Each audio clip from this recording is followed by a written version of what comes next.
Hello, Gene Schwimmer here. Welcome to today's vlog.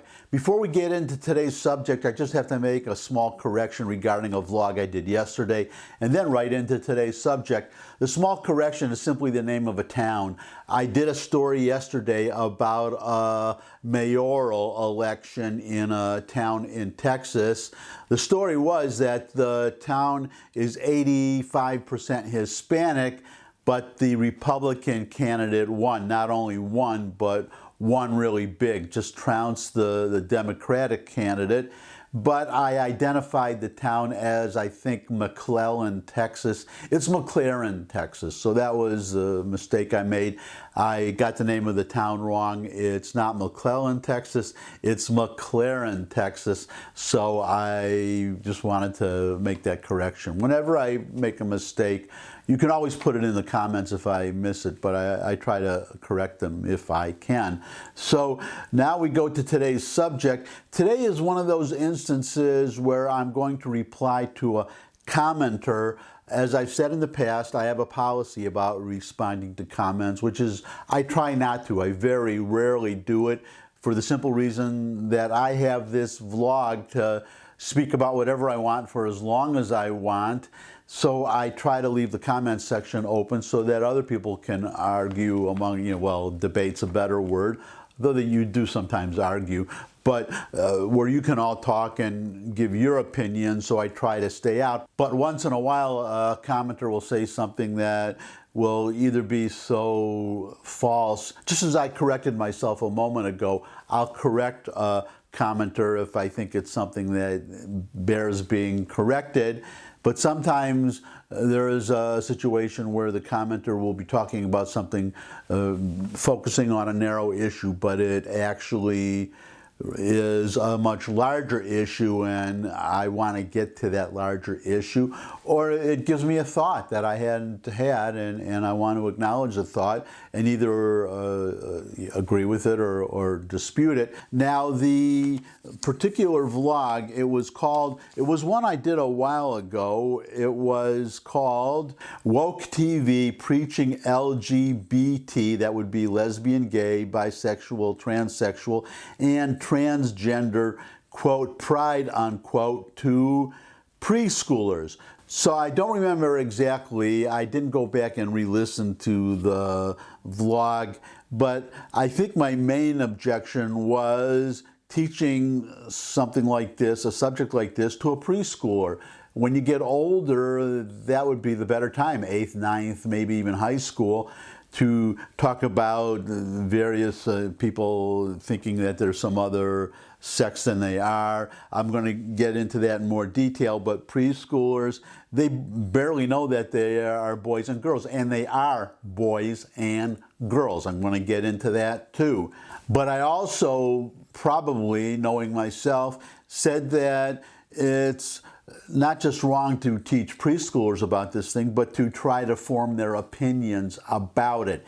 It's something that, as much as our liberal friends want to say, it's very much, well, I think it's downright false, some of the things that liberals say. I'll get to these specific things in a moment, but you're not teaching them about these things, you're teaching them to have pride in it, and I would object to that for a preschooler, but I would also object on the grounds that kids in school should be learning to, well, the 3 R's, reading, writing, arithmetic. And just for you liberals, you younger liberals at least, who are probably prone to look for an excuse to call a conservative stupid.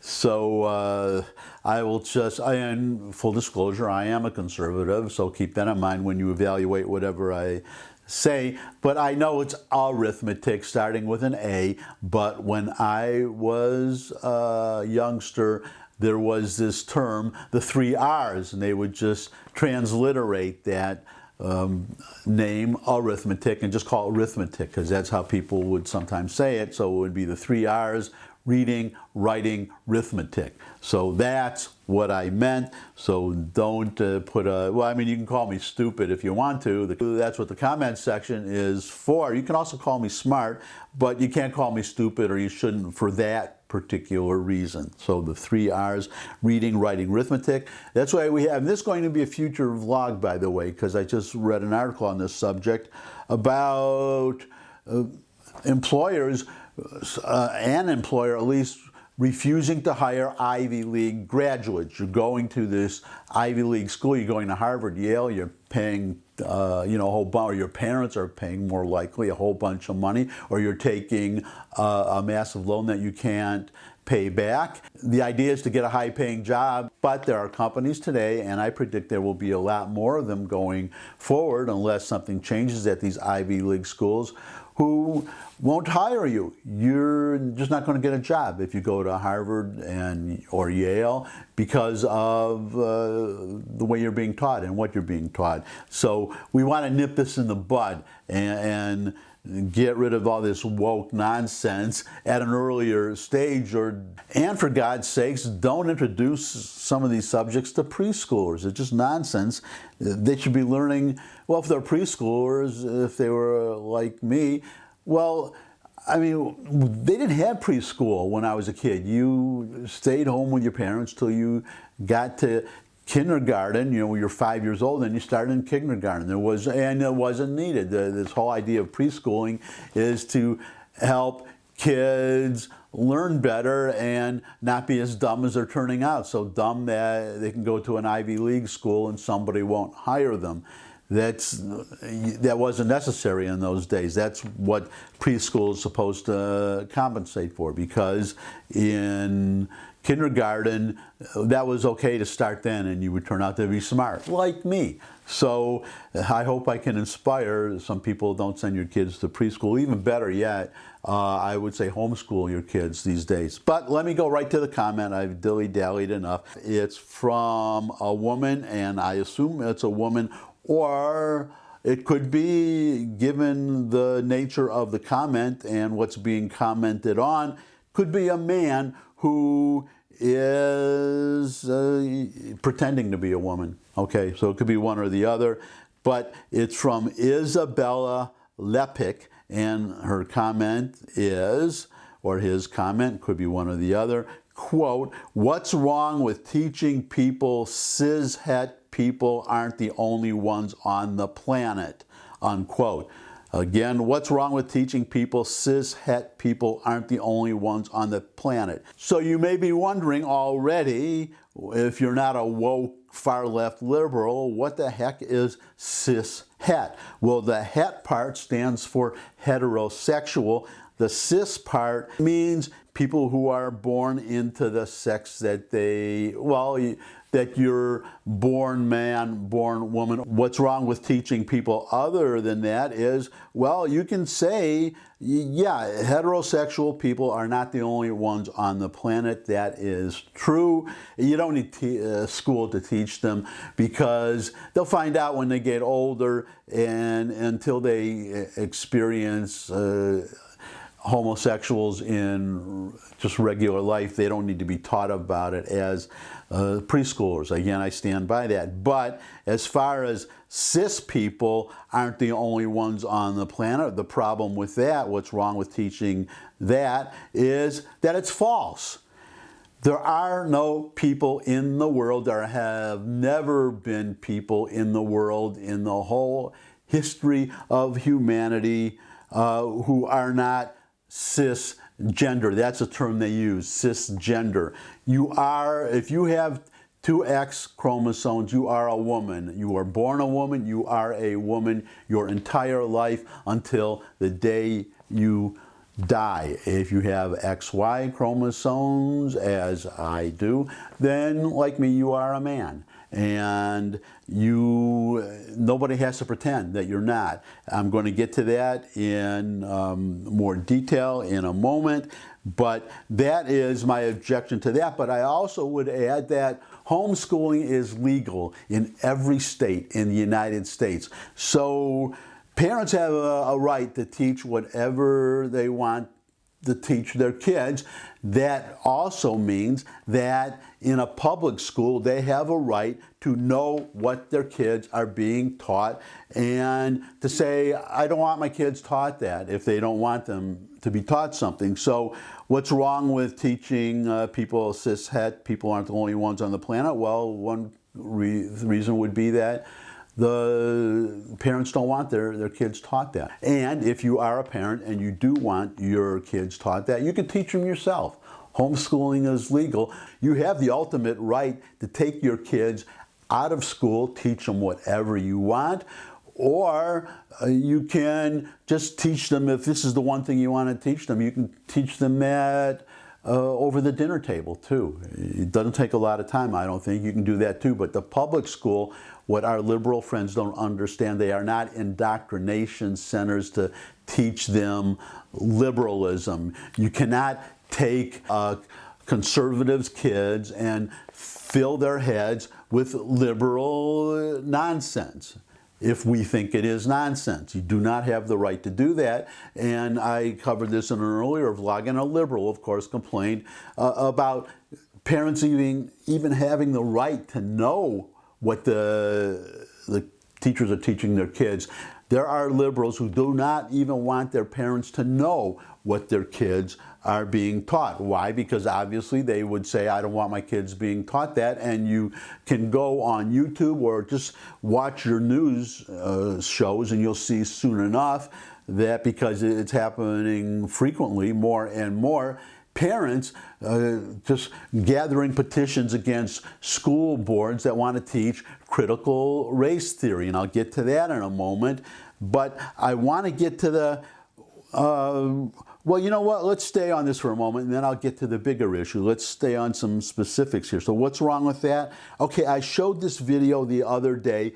It's been, as I say, it's gone viral, so you may already have seen it, but it's, because I just mentioned critical race theory. So here is a parent, a young man with his daughter. You probably saw it before, talking about what he is teaching his daughter about race and what he wants them to know. So here is the video. Watch.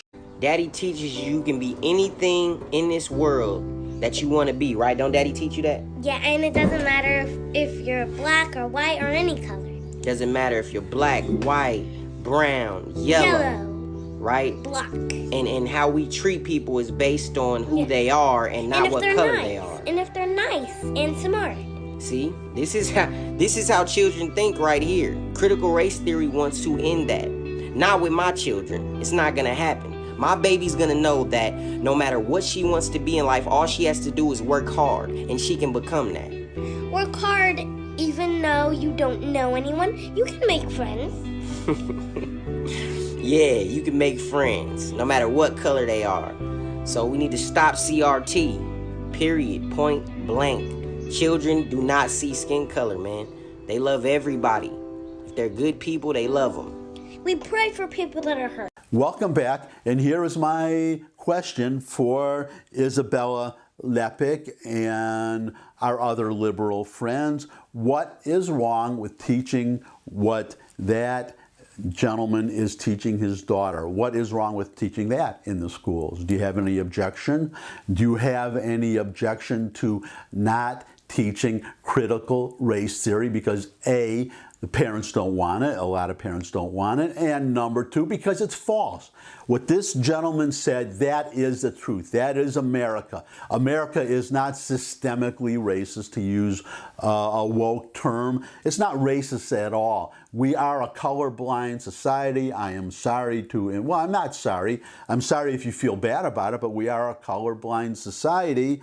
What you're really talking about is the achievement gap. There is an achievement gap that is, and I'm going to cover this in a future vlog, because it didn't used to be that way. I mentioned in an earlier vlog, during World War II, and this was only about 50 years, half a century after slavery, on recruitment tests, intelligence tests for recruitment into the Army to fight in World War I, Northern blacks did better on intelligence tests than Southern whites. This is much closer to slavery than we are now. There was no achievement gap. That is what you're really talking about, and you want to, my liberal friends want to pin it on systemic racism, and it's not. Of course there are racists, but that's another just dead end. I can tell you as a Jew, I'm a Jew, and I can tell you that 2,000 years later, anti-Semitism is still with us. I have no illusions about getting rid of anti-Semitism. I'm not, well, or getting rid of anti-Semites. I am not going to be able to stop some people from hating Jews, but I can be assured that those people are a small minority of the country. Especially I can say that because I live in the South, where the South is supposed to be where all the bigotry is. I moved here from the North after living there my whole life until about 2 years ago. The racism is in the North, my liberal friends, not in the South. It's in the North. All these riots, well, I grew up in Detroit. There was the 67 riots in Detroit. There was Watts.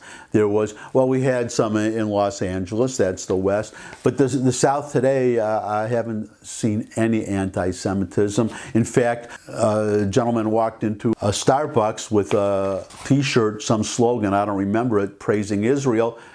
Nobody batted an eye.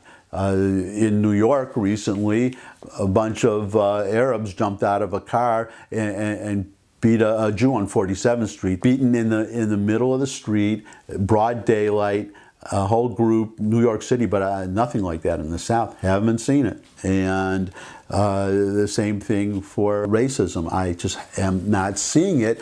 What I do see is a lot of interracial couples. I see more interracial couples here in Tennessee in just the 2 years I've been here than in my whole life anywhere in the North. So take that for what it's worth. Now we get to, well, the issue is tolerance. That's what we're really talking about when you're talking about what's wrong with teaching people. What you really want, what we should be able to agree on is to teach people tolerance, to teach kids to be tolerant of people who are different than them. But this is the way I would want to teach it. This is what I would want to teach if we're talking about sexuality. I would say, of course, you're going to see some fat people. You're going to see some people who are disabled, who can't walk. You're going to see maybe some kids, maybe in your own class, who are in wheelchairs.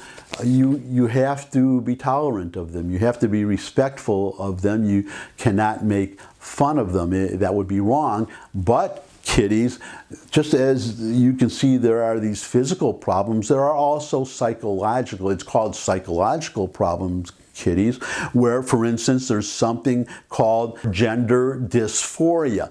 There are, you can see, you all know you are boys and girls, but there are some people who, when they grow up, they're boys, but they think they're girls.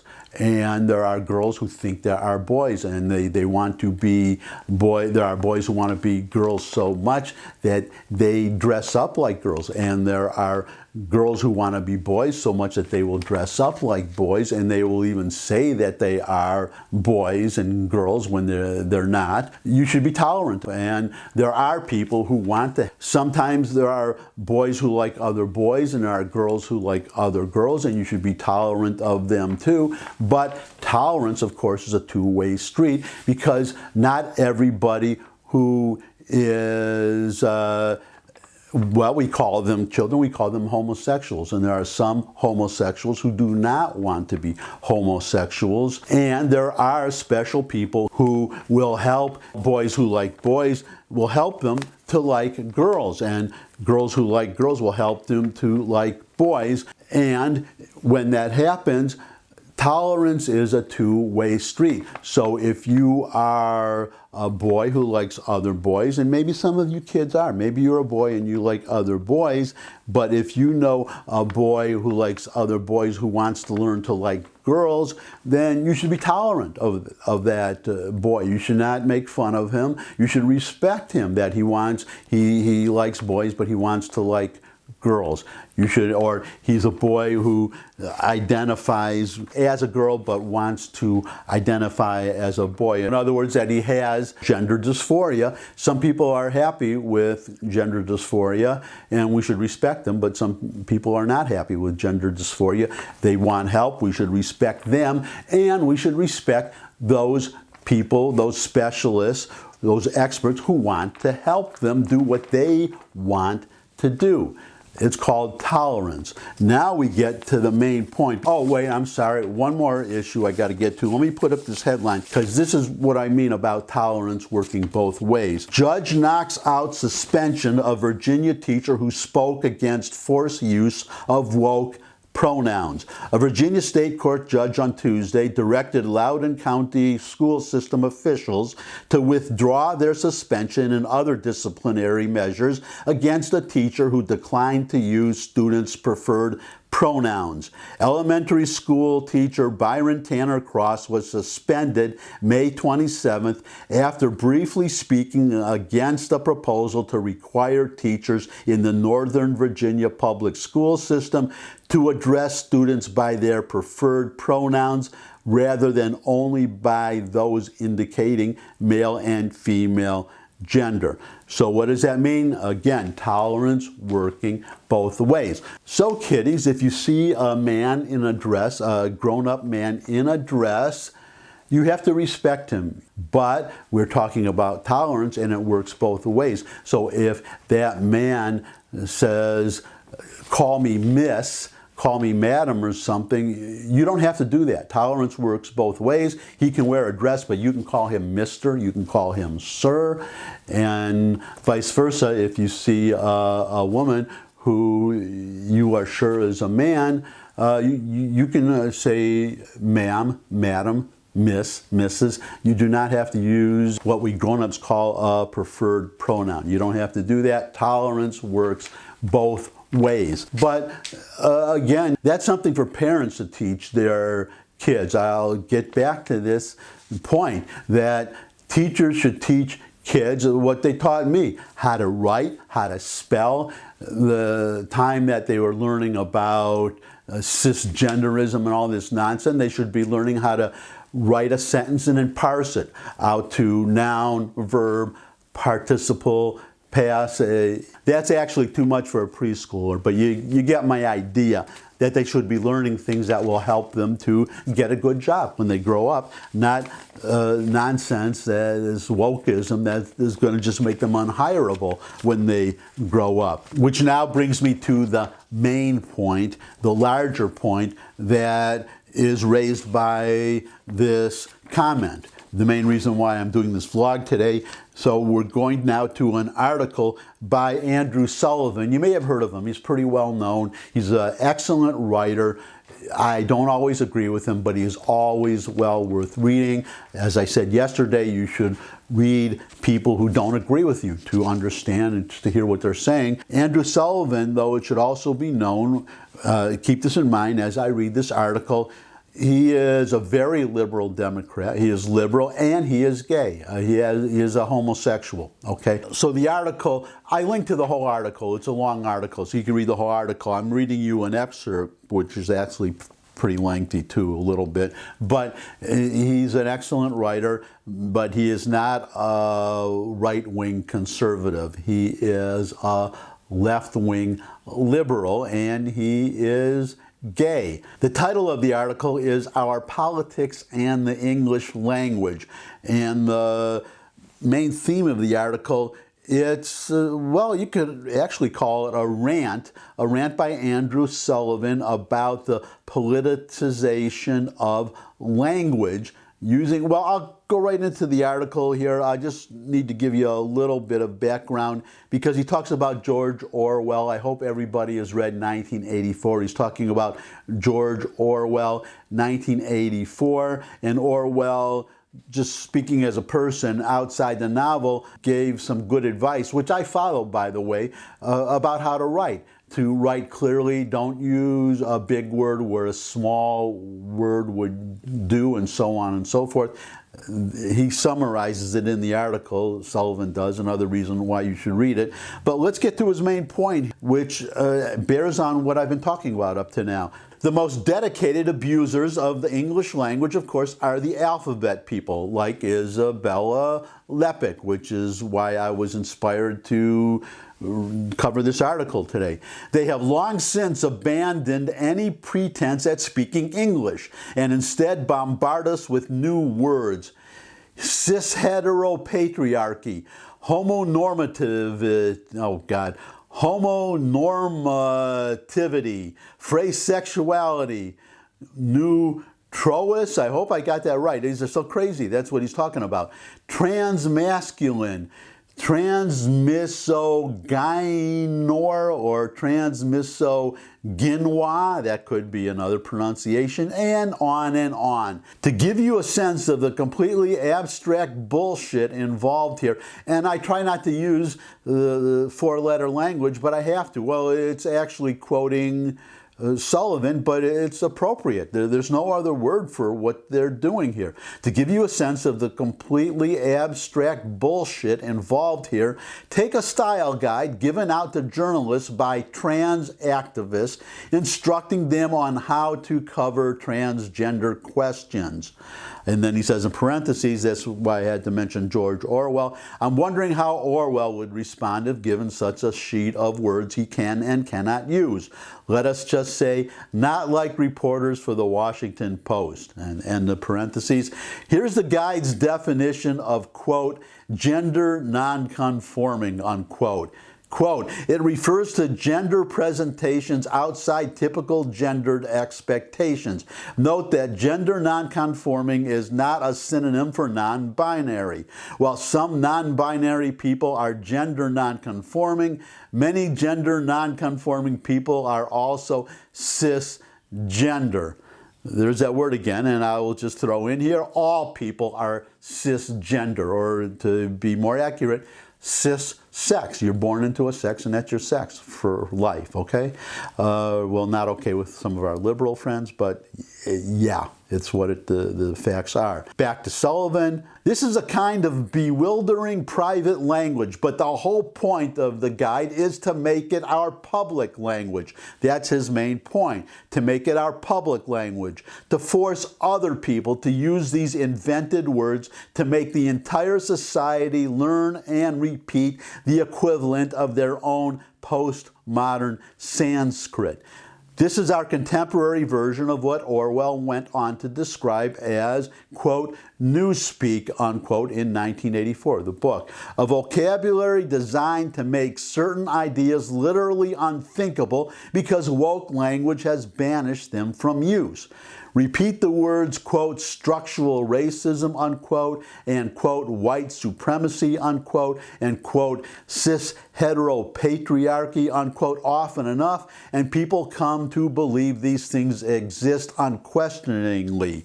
Talk about the LGBTQIA2S plus community, and eventually people will believe it exists. Spoiler alert, it doesn't. And that is the only recourse an average citizen has when buried by this avalanche of abstraction. Ask the language launderers what they are really talking about.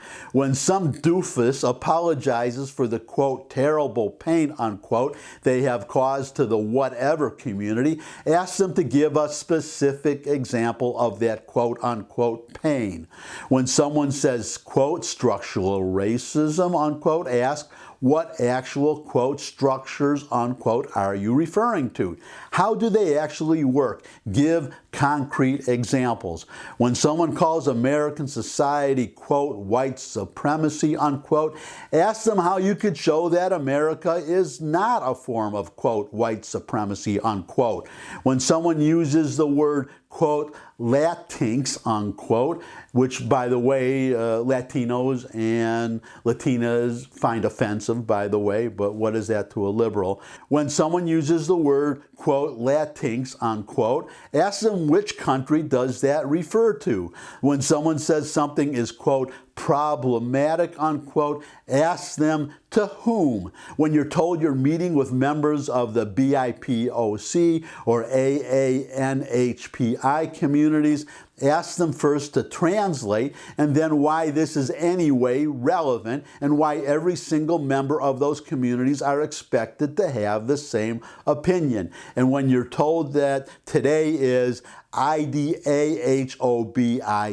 Day or Ida Hobbit, if you pronounce it, ask them if you can speak to Frodo.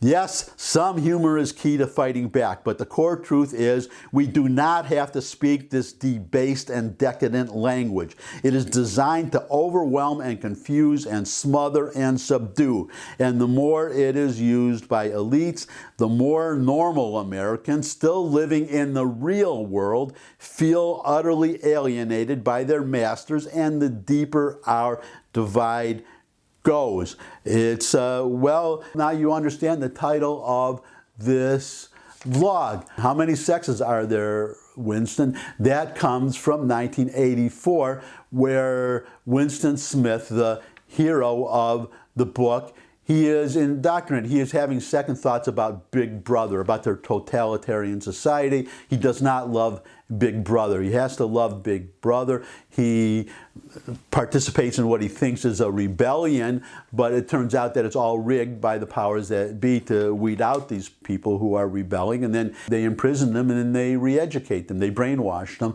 to love Big Brother. And the test is that the person who is indoctrinating Winston Smith, his name is O'Brien. O'Brien periodically holds up his hand and he says, how many fingers am I holding up? And if he's holding up 2 fingers, then Winston Smith says, 2. You're holding up 2 fingers. And the punishment continues, the indoctrination continues, and he's asked again a little later along the line. O'Brien holds up his hand. How many fingers am I holding up? And Winston Smith says 4. More indoctrination, more deprivation, more brainwashing, until the day comes when O'Brien holds up his fingers and say, how many fingers am I holding up? And Winston Smith says, how many do you want me to say you are holding up? And that completes his education. And now he loves Big Brother. That is what our liberal friends are trying to do. They are trying to take us out of the real world into their imagined world, to imagine, for example, that, well, to give 2 examples, that America is systemically racist, or that it was founded on slavery, which is another vlog I'm going to do, because that is absolute nonsense, and it's easily provable absolute nonsense. But also that there are multiple sexes, that you're not the sex determined by your chromosomes, but you can be whatever sex you think you are or want to be. And in fact, this whole community, if you want to call them that, they're up in arms about a CBS. That's a liberal station, right? CBS, they did a whole segment on 60 Minutes about people who went through gender, they had surgery to change to look like the other sex, which at least is going from man to woman. I mean, once you take my, you know what off, it's kind of hard to put it back, you know, and vice versa. And these people who regret it because they think they are the other sex, and they have surgery which is invasive and irreversible, and even worse as teenagers, because these people believe that you cannot tell a teenager to wait till at least wait till you grow up. And it's, I mean, there are cases, there was a story, I don't know if I can dig it up at this short notice, of a boy who thinks he's a girl, little boy, but by the time he's 7 years old, he's a normal boy. I can talk about my own experience when I was a kid. I saw an advertisement on TV for a doll, for a Tiny Tears doll, and there were, you know, a lot of girls in the neighborhood, and I begged my mom for a Tiny Tears doll. She bought me a Tiny Tears doll, and I liked my Tiny Tears doll. The Tiny Tears is because you put water in it and then it cries like a real baby. But, you know, a year later I was tearing off the arms and tearing off the head and throwing it in, you know, normal boy, okay? So, you know, I have no desire to wear woman's clothing or to be a woman. I assure you. So that's what I'm talking about. People go through phases. Children go through phases. But if you have surgery, take drugs, puberty suppressing drugs, that, for instance, you do physical damage that is irreversible. If you're going to seek treatment, what is wrong? Again, what is wrong, to get back to Isabel Lepic about what is wrong teaching this or teaching that. What is wrong with teaching that if you think you're another sex, you should not do something irreversible to your body? So that's it for today, except to emphasize once again that it's all about tolerance. If, for example, you're a man and you want to dress up as a woman, that's fine, but I'm going to call you Mr. Caitlyn Jenner is a man, I'm sorry. And Rachel Levine, I forgot his exact position. He's in the Biden administration. You look at him, he's obviously a man. There is no way. There are some men who can pull it off, and there are women who could pull off being men. In fact, there's a book from a woman who dressed as a man to see what it was like to be a man, and told of her experiences. If I can remember the title, I'll give you the title. But yeah, you can pull it off, and if I think you're a sex that you're not, then I would call you by whatever sex I think you are. But if I know that you are a particular sex, then I'm going to call you by that sex. Sorry, if you don't like it, well, then my advice is learn to be tolerant. And I just will also say, learn to give me a thumbs up if you like this video. Share with anybody you think would also like it. Got any comments? Comment section below the video where you can put questions, suggestions for future topics. If you would subscribe, that would be really great. I love getting new subscribers. You can visit my other channels, my hot dog recipe channel, my music channel. There are links in the description there too. You could, most of all, just know how much I appreciate your stopping by and seeing me. And I think today I might have spent a little more time than usual, so I really, really appreciate it. But most of all, I hope you all come back. I would love to see all of you again. I look forward to seeing all of you again. And until I do see all of you again, bye.